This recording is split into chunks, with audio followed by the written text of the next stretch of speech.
Number three, stress can have an impact on your skin and hair. So, if you have conditions like eczema or rosacea or psoriasis, stress can make those conditions even worse, and it can lead to hives or itchiness, sometimes excessive sweating, and even actually hair loss.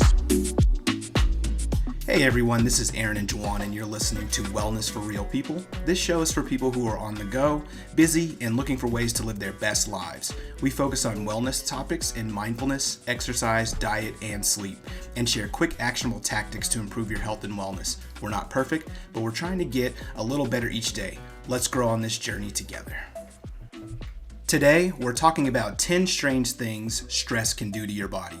We discuss an article by Dr. Susan Albers and Richard Lang, published in the Cleveland Clinic Health Essentials newsletter. Juwon and I share highlights from the article and personal stories that relate to the topics that were discussed. Let's get into the show. Hey everybody, welcome to another episode of Wellness for Real People. Juwon and Aaron here. We're here today to talk about mental health, and specifically an article that came across around 10 strange things that stress can do to your body. So this article was put out by Cleveland Clinic, and today we're just going to dive into that and have some conversation around these 10 topics. So I'm going to pass it over to Juwon to give us a quick intro into the article and the discussion today. Thanks, Aaron. Yeah, I found this article really interesting. The author begins with talking about the difference between daily stressors and chronic stress.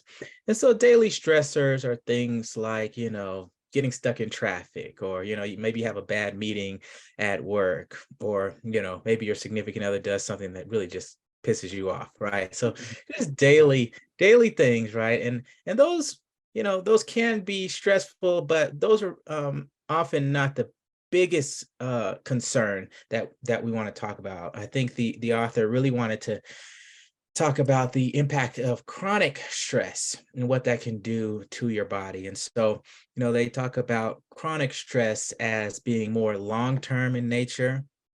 And, it can be things like financial issues that are kind of lingering in the background, or conflicts with friends or family members, right? These really things that really kind of tense you up and are ongoing over a long period of time. And, the author talks about, chronic stress, can have many negative impacts on your body. And ultimately, it kind of puts your body in this fight or flight type of situation. And when your body is flooded with cortisol continuously, as Dr. Albers explains, it can cause inflammation, and that inflammation can make you vulnerable to chronic disease. And so, once we start talking about, the daily stressors and the chronic stressors, they go into, some of these 10 signs of stress, 10 things that 10 ways that stress can be manifested, right, within the body. I think the first one was talking about, your muscles and joints, right? So stress can cause pain or tightness or soreness in your muscles, even muscle spasms. And, that can lead to flare-ups of arthritis and other conditions. And so, I can relate to this in the sense of, anytime I get any sort of massage, what's the first thing they always say, right? You're really tense, especially in my chest and my shoulders, and in my back. I tend to carry a lot of stress there. So I can certainly resonate with that one. Number two, they talk about, your heart and your lungs. So stress can actually have an impact on your heart and lungs. It can, an increase of of cortisol in your body can make certain heart and lung conditions actually worse, including heart disease, high blood pressure, and even asthma, along with other conditions. So definitely want to put this out there. And they say this in the article. If you're experiencing pain or tightness in your chest or heart palpitations, you definitely want to see a doctor as soon as possible, just to rule out any serious condition. So, if you have conditions like eczema or rosacea or psoriasis, stress can make those conditions even worse, and it can lead to hives or itchiness, sometimes excessive sweating, and even actually hair loss. Yeah, and I can speak to like just like the skin issues. It's like something I struggle with my whole life is just having eczema. And I know when I'm super stressed at work, I'll start getting itchy in certain spots. Like, I'm itching my arms and I'm thinking about stuff, and it's like unconscious. You just start scratching, and that flares up every time when I have like a really stressful moment. So I can definitely relate to that situation. Yeah. So number four, they talked about, stress can impact your gut.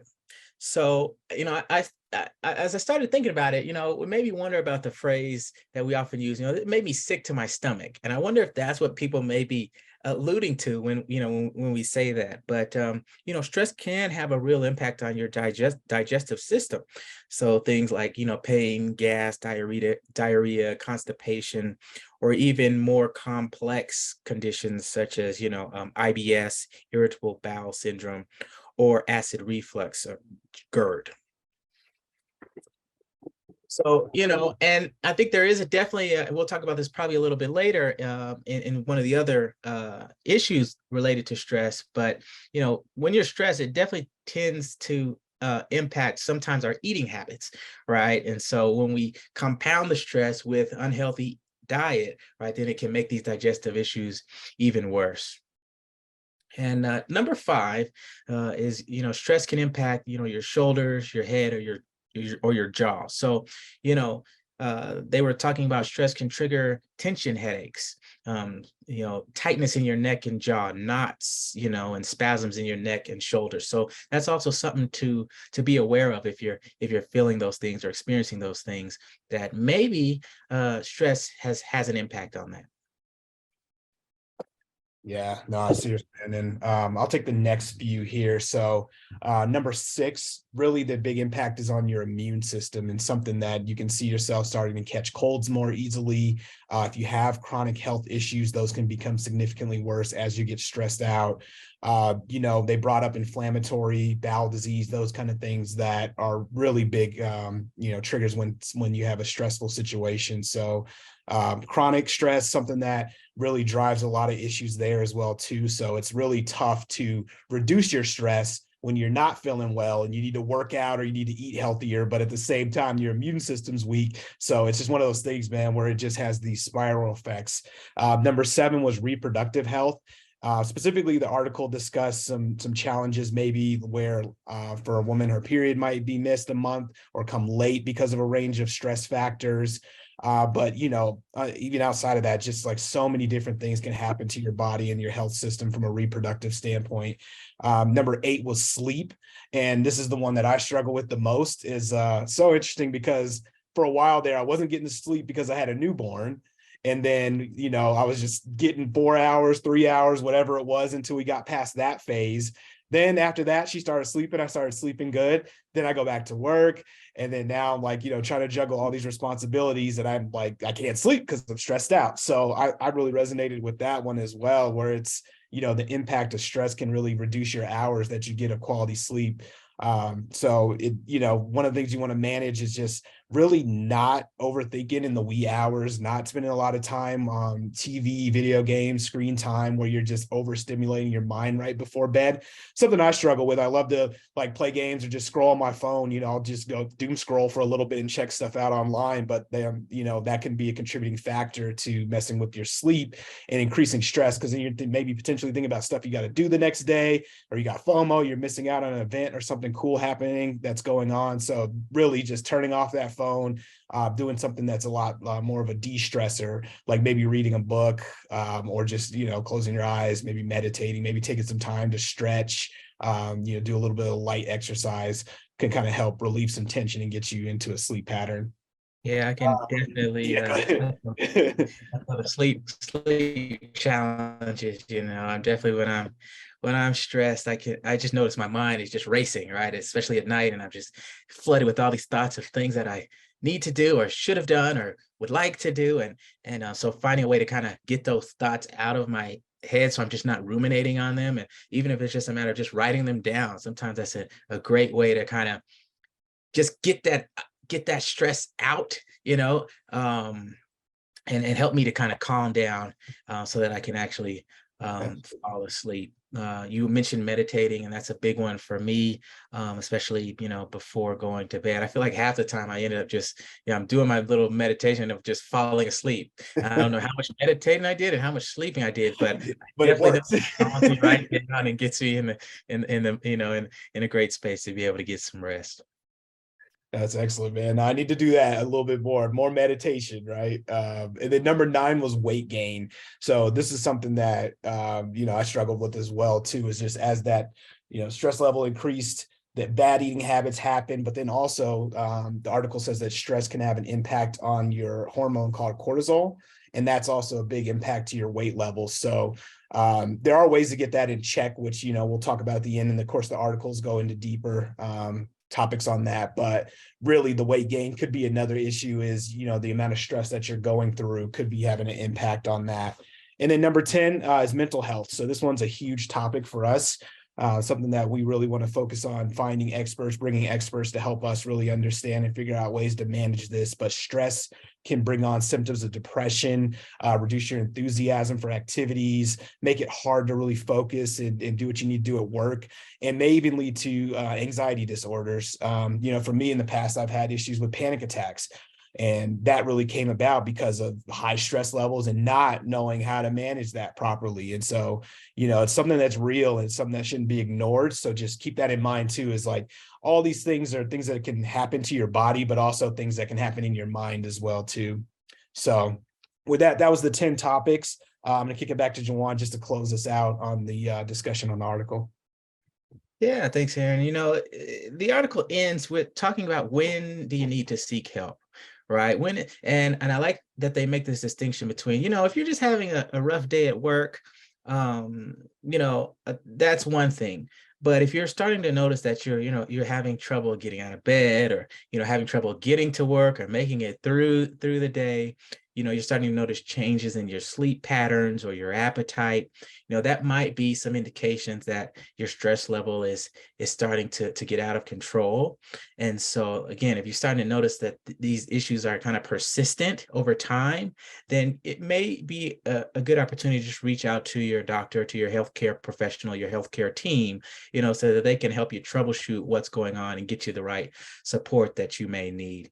I think it's really important, especially in our community, to we tend to carry a lot of stuff, internally, right? And don't want to share, don't want to speak out when things are going on. And so I really like that the article is, encouraging us to, one, recognize some of these signs, so that we can be a little bit more aware of what's happening with our body and how stress is impacting, our body. And then, if you feel like it's a persistent thing, then maybe it's a good opportunity to have a conversation with your medical team and get the support that you may need. So I thought it was a really, really great article, great discussion for this week.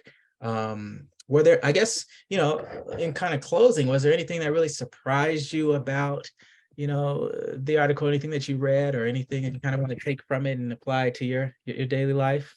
Yeah, I think for me, one of the biggest surprising one was the impact to my shoulders, head, and jaw. I had those experiences when I was going through some stress, and I was wondering, what did I do? Was it a weird workout, or did something happen to me, to where I tweaked my neck or my head or my something a certain kind of weird way? So I was I didn't even think about stress's impact physically to muscles, right? I thought about it because I've experienced things with mental health issues and some issues with not sleeping, but didn't really think about how that impacts how I feel. And so I've got the tension coming up in my shoulders, and so I'm that's all stress related. It's not necessarily that I've injured myself or I've been doing anything bad with my workout. I can always work on my posture, but at the same time, a lot of that is just the stress that comes from chronic things that have been happening and not managing those correctly. So definitely something that stood out to me in the article. Great.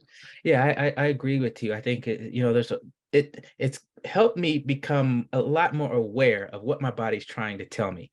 And so I look forward to, just keeping an eye on these things, moving forward.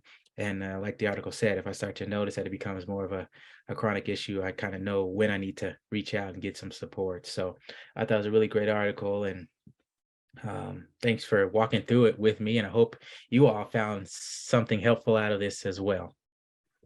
Awesome, Juwon. Appreciate that. So yeah, thanks everybody for listening today. This was a great awareness topic around mindfulness and really trying to figure out ways that we can identify stress and know the signs of when stress is becoming a serious issue, and then go out and get that help when it's needed. We will be bringing you more and more episodes coming in the future. So again, as always, please make sure to subscribe to the channel, subscribe to our podcast, wherever you're watching or listening to this. We just look forward to having these conversations. I think a lot of times these conversations don't get surfaced. So, we're trying to do our part just to bring some awareness to what's happening and hopefully encourage you to get some help if needed. So thanks again for listening. We'll talk to you guys soon. Everybody out there, take care. Bye.